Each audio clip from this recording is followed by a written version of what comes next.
Hello. Hello, sir. How are you? Good. How are you doing? Good. Tired? Yeah, the puppy keeps the hits coming. You had a rough night too. Yeah, well, he was good all night, but then I came upstairs at midnight and it just started to rain. So there was zero chance of the puppy going outside to go to the bathroom. So I stayed with them for a little bit longer than I normally would. Make sure there was no accidents waiting for you in the morning. Oh, thank you. You're welcome. Hopefully I was successful. I've stopped walking around to see. I figure, yeah, anything really bad will smell before we see anyways. That's true. The poo you can smell immediately. Yeah. So do you want to talk about your... No. Okay. I won't bring it up. Andy had a bit of a rough day. Bad faux pas, but we won't talk about it. But we all make you keep bringing it up, like you keep expanding on it, like it's the thing that we're going to talk about. We all mess up. Remember that time I booked a birthday party for Maya at a pool, invited all these kids. Thought it was like the 7th of the month. We showed up on the 14th, a week later. Yeah, sure did. You would think that people would tell us. Hey, it is absolutely someone else's fault for sure. Boy, was I sick to my stomach. So we all make mistakes. Yeah. I've brought a 4-year-old to the airport to go to the happiest place on earth, only to find out her passport was expired. So we went to Denny's instead, and she seemed pretty happy with that. I don't even think she was 4. I think she was 3. She was pretty young. Old enough to want to call grandma to tell her she had pancakes. Yeah. Well, I guess I don't need to wear my headphones, do I? No, it's just us. You take them off. Yeah, that was sad. But she didn't know what she was missing. No. So I left my 3 or 4-year-old at the airport, bawling. With an obviously incompetent individual who couldn't get her on the plane. So that's a faux pas on your part. Who is incompetently? Me, the parent that didn't bring the passport. Brought the passport, just an expired one. Yeah, I thought I could sweet talk her on the plane.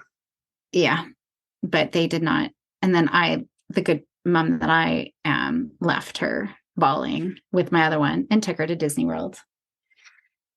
Yeah, so it was good. Yeah. And then our luggage was lost, so that was karma, I suppose. And you got lost in Florida. Although I had to go because I was speaking at a conference, so...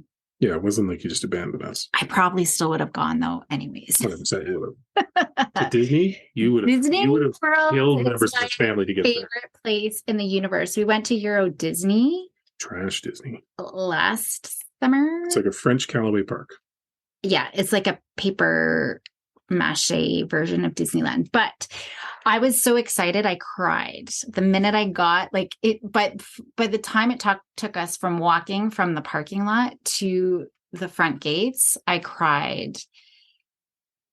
And then stopped after the girls ridiculed me. And then I cried again, but it was 3 separate big cries all the way there because I was so overwhelmed with emotion because I was so excited. It's true fact. That's how much I love Disney. Didn't we go once 3 times in a year? Yeah, pre-children. Yeah, before we had kids. Yeah. And we live in Canada. It's not like it's just in our back door. We're and it's not even just that we live in Canada. We live in Western Canada. So our only real convenient choice is California. And yet we've been to Florida for some reason. Several times. But Florida's way better. It is. Well, Disney World is way better. Let's be easy. Disney Worlds. Yes. Yeah. So. Well, really, and it was more Universal. I love Universal Studios. Like Harry Potter World.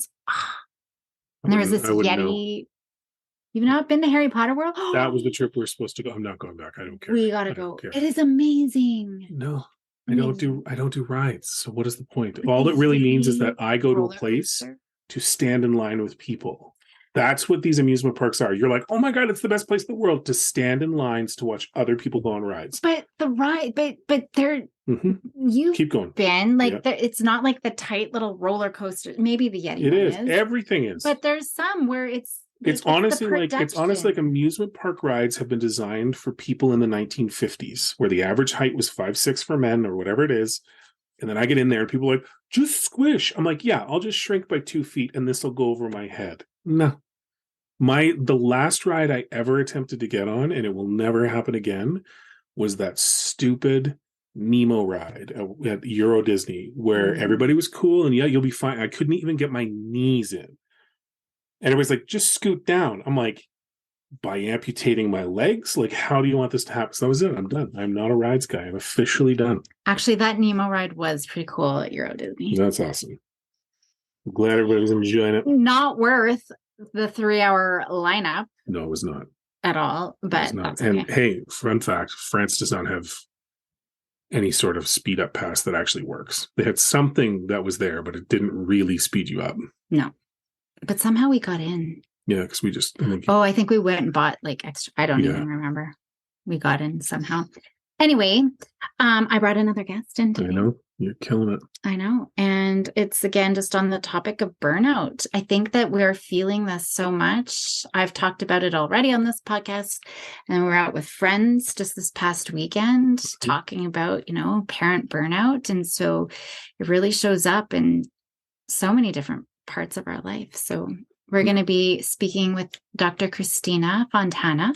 She's a former pharmacist. She's an award-winning transformation coach, 5-time author, hypnotherapist, and she's creator of the Healers in Healthcare movement.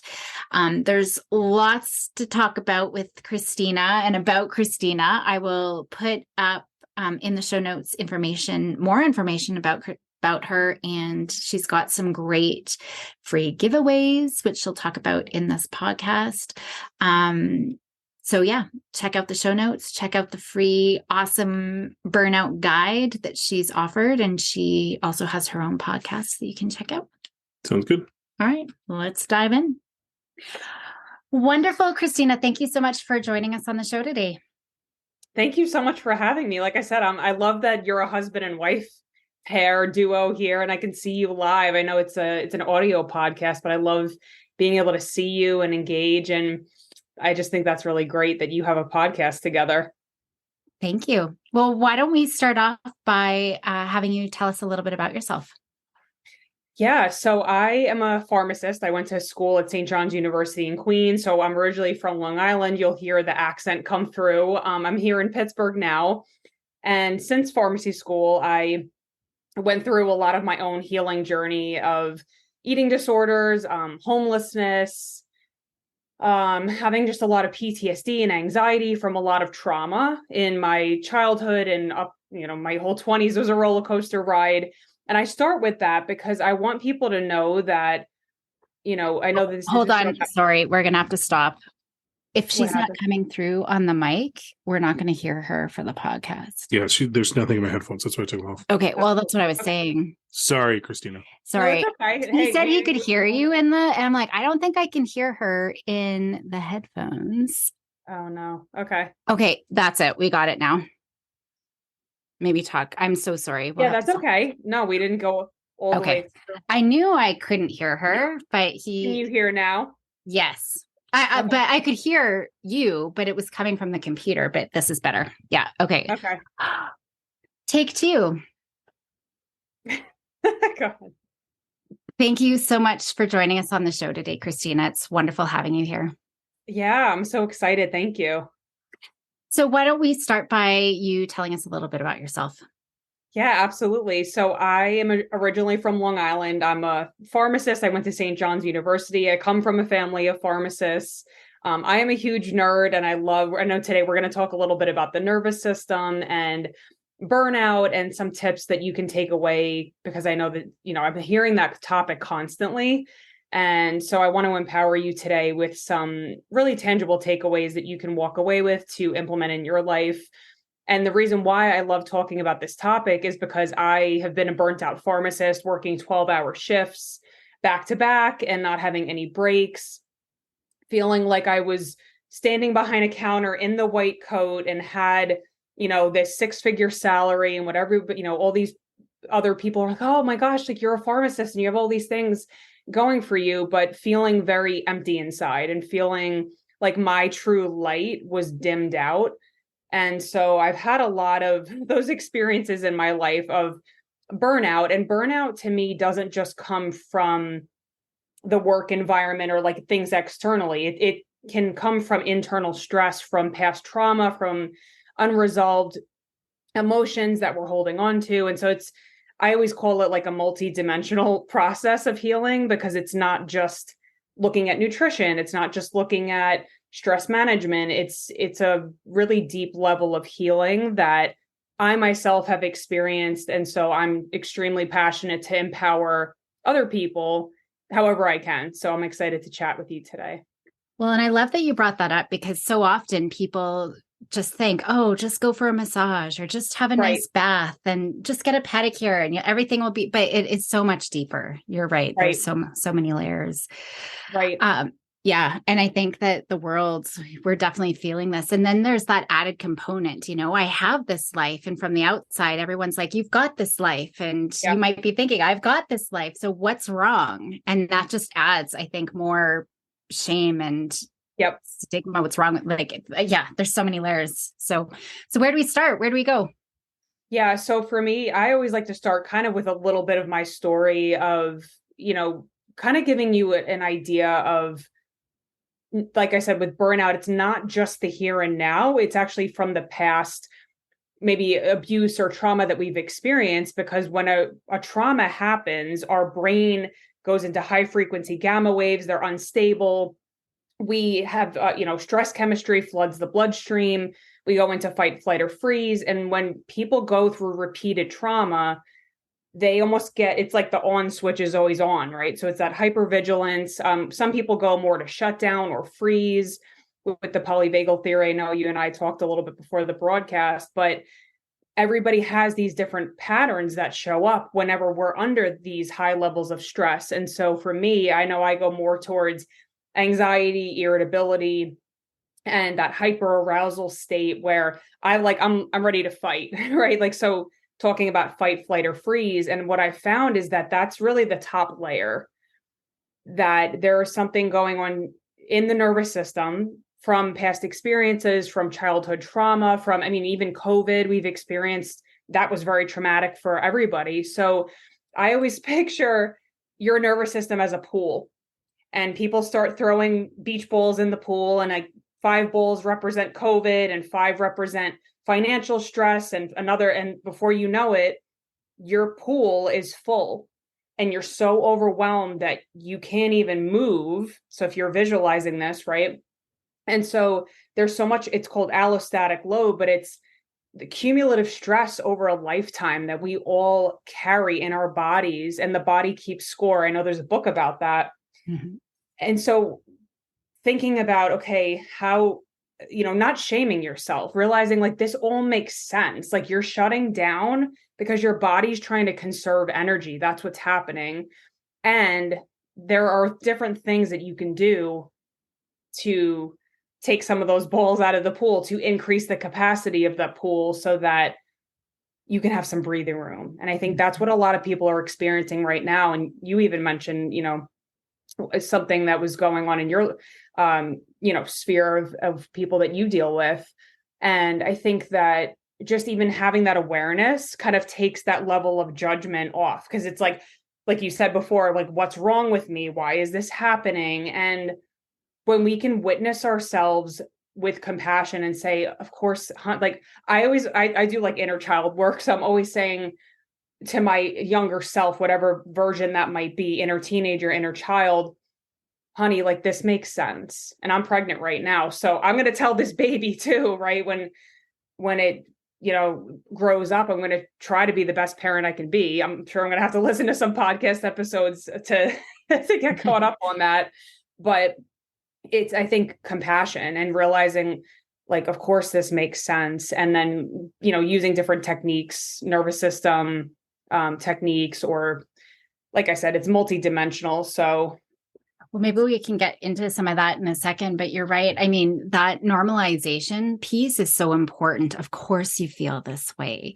Yep. And I love that you said like that, the fight, flight, freeze really is just that initial signal to let us know it's not a point to shame ourselves that we're weak. It's saying our body is trying to tell us something here right now. We need to pay attention, just like any emotion. Anger tells us something that is important to us is being attacked, right? And so it's just a signal, and we need to actually listen to it.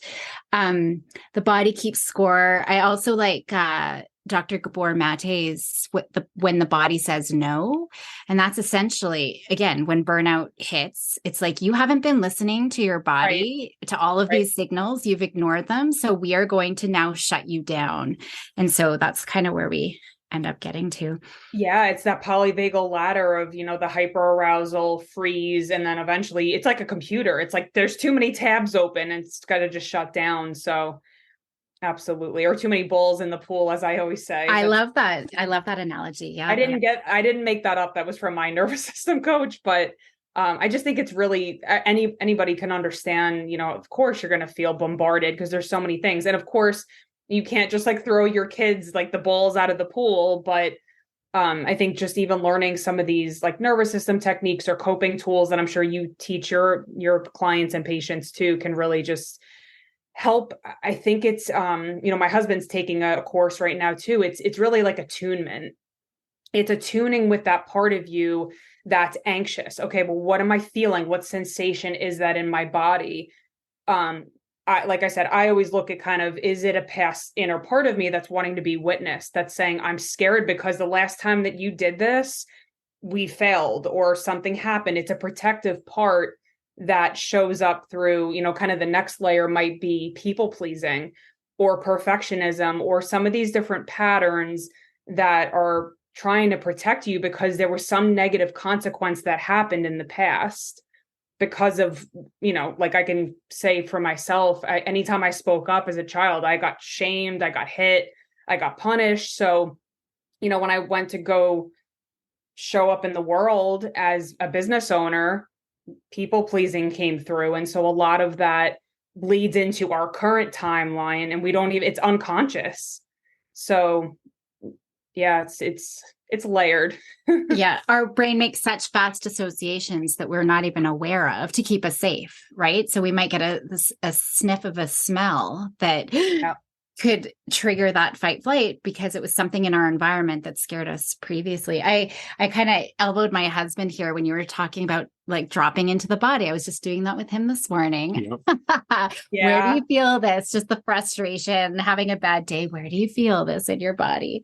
Right. I think that's so valuable. And I get the feeling of frustration. For me, my biggest weakness is my trauma response is control. So I'm like, why is this happening? Like, and I know that about myself. So I have to pay attention to not going into that, like controlling, and it shows up in so many different ways. So I have to be really diligent about like meditation practice and attuning with myself and I always have coaches and people that support me too. So it's like a never ending journey, but I love that you do that together. Mm-hmm. Constantly, to the kids, to me, to anyone. And they'll be upset. They'll be like, Mom, don't say drop into your body. Yeah. Yeah. The kids push back harder than I do. In reference to kind of your own journey, you've kind of touched on it a couple of times, and I do like the pool analogy as well. What was it that kind of led you to that point where you made the realization that you were in the midst of burnout? And then how, what were the immediate steps, or what are some immediate steps that people can kind of take once they get to that point? Because I think it's two halves. I think there's everybody runs, but you hit that point at some, it's somewhere that you have a realization, right? Like your body shuts down, and how do you make aware of the situation you're in, and then how do you start moving through it? Yeah. So I would say, honestly, I did not realize until probably last year. So I'm 35. I was in hypervigilance for my entire life. And I did not realize I don't go to shut down. Like I had, it was called night eating syndrome. So I would like wake up during the middle of the night and kind of numb out. So that was more of my numbing. Like I would just binge and eat. That was kind of like my shutdown, but I would always like mobilize. So I would always act or do something. And so I never got to that point where I was like, I'm in bed, I can't do anything. Like I never got to that point. But I feel that everybody's nervous system is so different. So mine, like I said, I wasn't like in bed, where I've heard some of my clients say, I just can't even get out of bed. I'm so exhausted, extreme procrastination, like some of those really like the shutdown states. But I would say, to seek out support. Like you need support from somebody who is trained in this, who can help you. Like, of course, there's different techniques, but it's the integration of it. It's not just reading something, it's actually somatically feeling it in your body and tuning in, like you were just saying, as a technique, or using different coping skills that is going to show your brain and body that it's safe. Like one of the things that, and again, like I love my nervous system coach, Laura Larios. She has taught me so much. And one of the things that we do, just general like nervous system techniques, is you can hold your tongue to the roof of your mouth to activate the vagus nerve for about 7 seconds. So anybody can do it. You don't have to, you can be like, just someone could be talking to you and you can just put your tongue to the roof of your mouth, and that activates the vagus nerve. You can also just gently start pulling. I don't know if you've ever done this technique, just not tugging, but like just gently pulling at your ear. So everything's connected through the cranial, the 10th cranial nerve, which is the vagus nerve. And then you can move up here. There's so many different techniques that you can do. Another thing you could do is turn and look from right to left and slowly show your body and brain that there's safety here. Because when you think about it, if you're in survival mode, you're looking ahead. You're like, there's like something charging at me. And so I have to protect myself. So that exercise shows your brain and body that there's safety here. There's nothing you have to do. And that helps kind of calm the firing of the amygdala. So there's so many of those just simple things that people can do. In addition to making sure that all of those really foundational things are in place, like, eating 30 minutes when you get up in the morning, like balancing your blood sugar, getting enough sleep, all of those really, no, it sounds basic, but those foundational things that will help support your nervous system physically so that you can have more of that space in your nervous system. Yeah, and I think it's in just listening to kind of you talk through that, I think it's also important to note that as you acknowledge where you're at and start looking for the supports and the tools that you can afford, you have to also make sure that you're aware, or someone's making you aware, that what you're about to undertake is a process, just like getting to this point was its own process, right? Like I think a lot of people and a lot of the culture that we come across these days are very quick fix oriented, right? 3 easy steps to being a millionaire. And, here's the business plan that's going to make everything perfect. And here's the plan that make a perfect parent. All of these things are very quick and very, very superficial. So I think it's really important. Like what you're talking about is rebuilding the foundational pieces, right? Like when you're talking about sleep and you're talking about eating and you're talking about self-care. So it's just important to kind of stress that you're going to see progress over time. You're not going to see immediate relief of everything one time, right? And I think that's really something that should be stressed. Well, here's the thing too, think about a golfer's swing. I was just talking about this the other day. That 1% shift in the way that someone holds that golf club could totally change the trajectory of where that golf ball is going, right? So it's the same thing. It's like those little incremental shifts that you make can have an exponential, like it could just change the way that you feel every day. Like imagine, if you're having trouble sleeping and all of a sudden now you do a couple quick things, how much that's going to change the trajectory of your day and your energy. So, and how uncomfortable it can be too. Like, and it's funny that you mentioned the golf. I have a friend of mine whose son is older now. He's in university and he's a golfer. He goes to school to golf and play hockey, and he got to school playing a certain way and then had to completely rebuild his approach going forward. Right. And the lesson out of that is it was really uncomfortable for him coming home this summer with a whole new set of approach, tools, mindset, all these things. But by the end of the summer, as he worked through it and accepted that it was going to incrementally get better, he came out of it. He's come back in the fall, and he's 10 times better than he was and more confident and comfortable, even though it's still part of the process, right? Yeah, no, that's such a great point. Because it's not familiar, right? Your body's Totally. like, I want to go that way. And you're like, I want to go this way. So, and my husband, like I said, he just started this work last night because I said, I really want you to go and do some transformation work because, I'm having a child in 6 months. And he's like, it was weird. It was kind of like writing with your left hand. If you're right hand dominant, it's going to be weird at first until you start to attune and feel into it, because it's not going to be familiar. So that's such an excellent point. Well, and we're in such a quick fix society, right? And well, this in the work that you do, I've got a headache, give me an Advil. I'm anxious, give me some Ativan. There's got to be a pill just to have that quick fix, but it's about turning into the discomfort, sitting with the pain, sitting with the sadness, sitting with, the trauma. And it goes against what our brain wants us to run away and avoid. And so it's being able to sit there. But when we do, and even dropping into the body, the point of that is to be in the here and now. We're so caught up in the future or the past, right? Yep. In everything, like we're worrying about the bills that we need to pay or the deadlines that have to come, or kids this, kids that, or you were caught in shouldn't have done this, should have done that. Something from the past, right? That was kind of today, but it's just being here now, what's happening right now. And so when we are looking around, we're showing our brain, we're getting out of those patterns of go and eat, go and drink, go and take a pill, go and binge Netflix or whatever. Right. But we got to train our brain to get out of those patterns. Look, right now, there's nothing wrong. I am safe. There's nothing that I need to do in this moment, right? And so it's being able to be with, it is a process, but it's just, I think the hardest part is just taking that step to, I'm going to do this process. I'm going to do this work. Right. I'm going to sit in this discomfort. Well, and set up success tools around you, right? Like it sounds like you and your husband have a fairly good back and forth about things you both want to work on and are looking at. That's key, right? Like, because it's no different than being like, well, I'm going to go to the gym by myself every morning at 5 o'clock in the morning. I've never done it before. And then within 4 days, you're like, getting up sucks and no one is there to support you and help you over that first major challenge.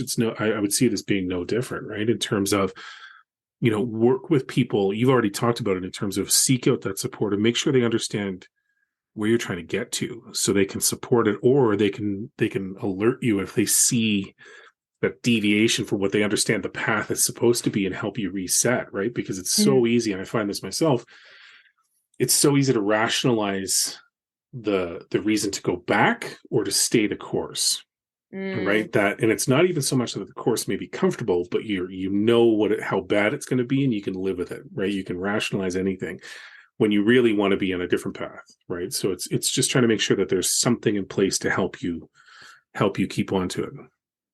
Absolutely. Yeah. And that's the value of having like a support in general, whether it's a spouse, a friend, a therapist, a coach, like whatever that support is for you. We need each other. We can't do it alone. Like even, it's called co-regulation and kind of like attuning with another person. Our nervous system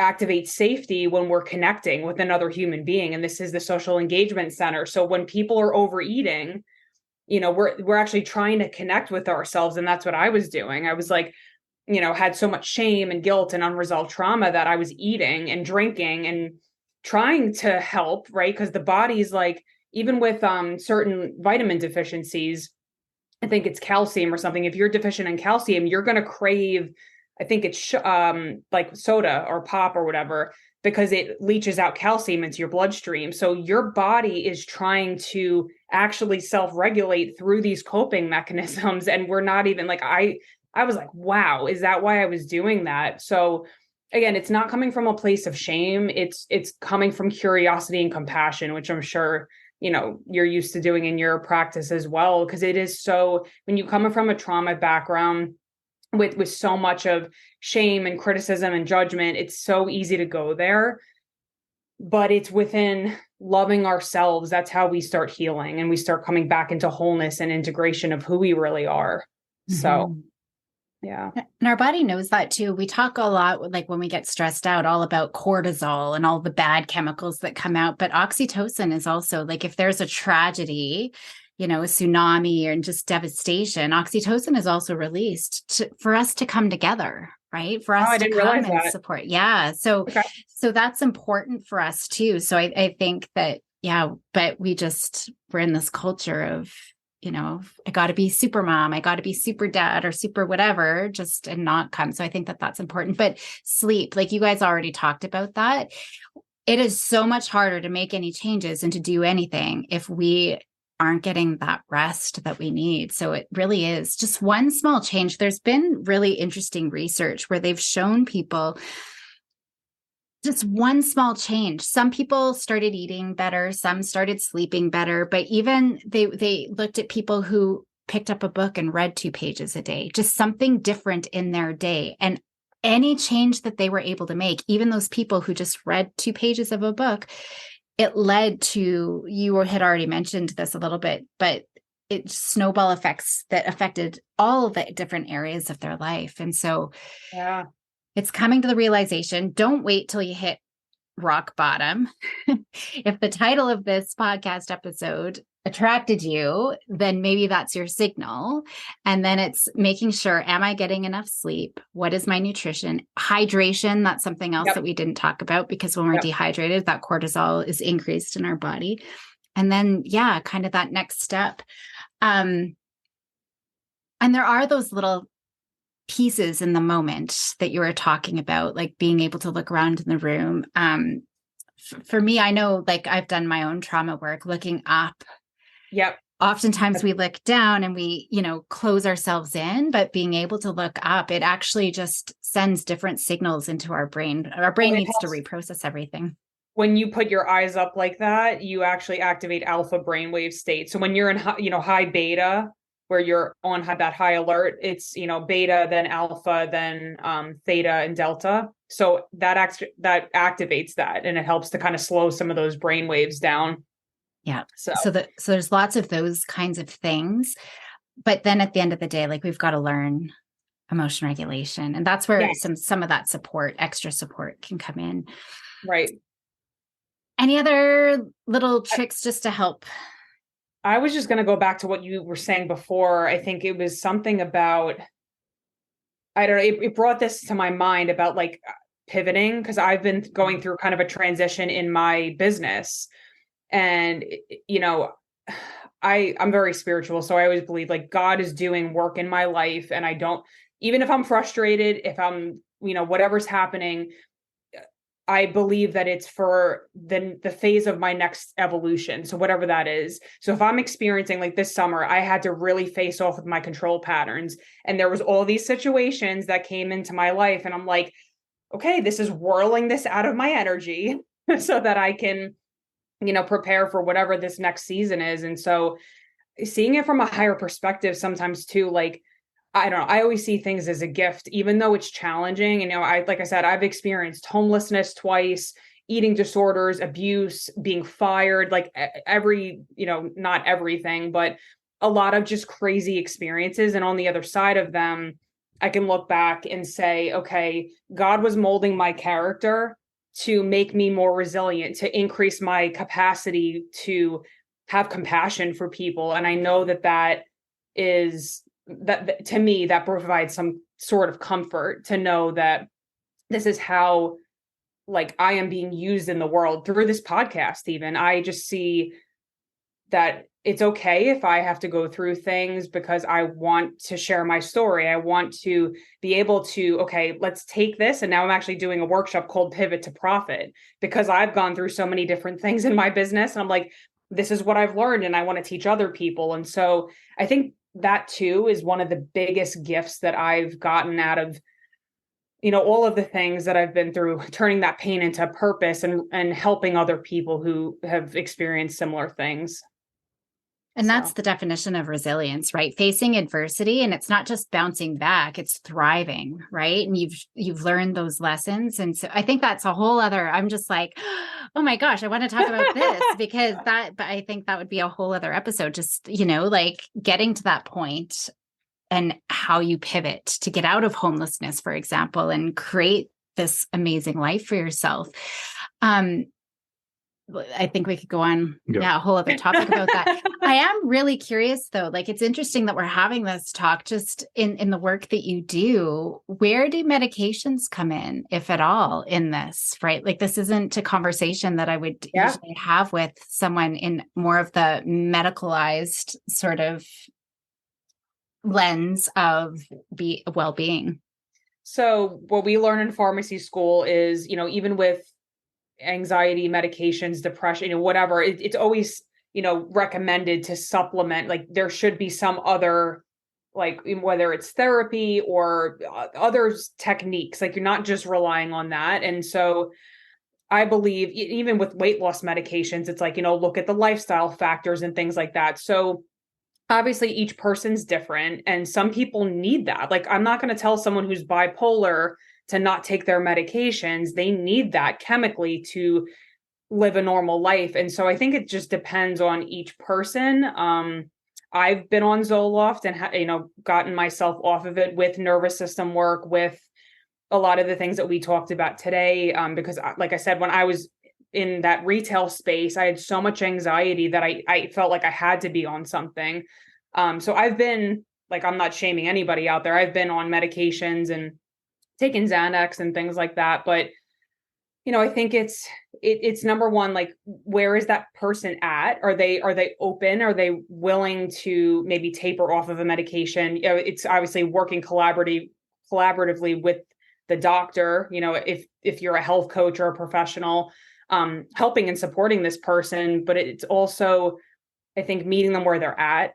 I guess that's the easiest way to kind of to say. And then there's always the holistic things that they can supplement with, like meditation, nervous system work, nutrition, all the things that we talked about.